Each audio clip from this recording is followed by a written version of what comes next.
अब हम फारसी में कैद के बारे में गुफ्तगू कर रहे हैं।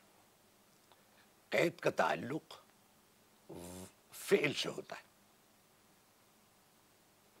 इस्म से नहीं होता।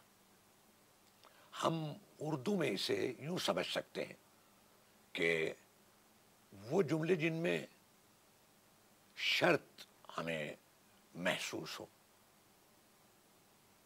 फारसी में कुछ ऐसे हुरूफ हैं, कलमात हैं, जो जुमलों में अगर इस्तेमाल हों तो जुमले के कैद होने की निशानदेही करते हैं। जैसे अगलब, गालिबन, हाला, अब, फ़कत। फ़कत उर्दू में भी हम यही कहते हैं।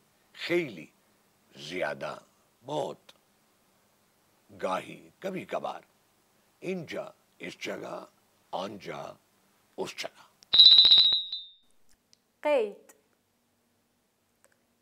اغلب اغلب حالا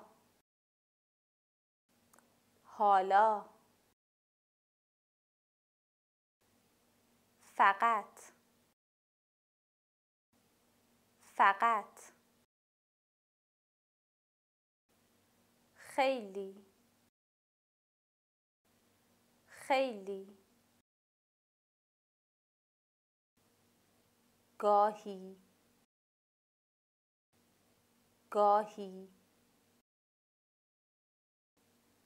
اینجا اینجا آنجا آنجا مثلا مثلا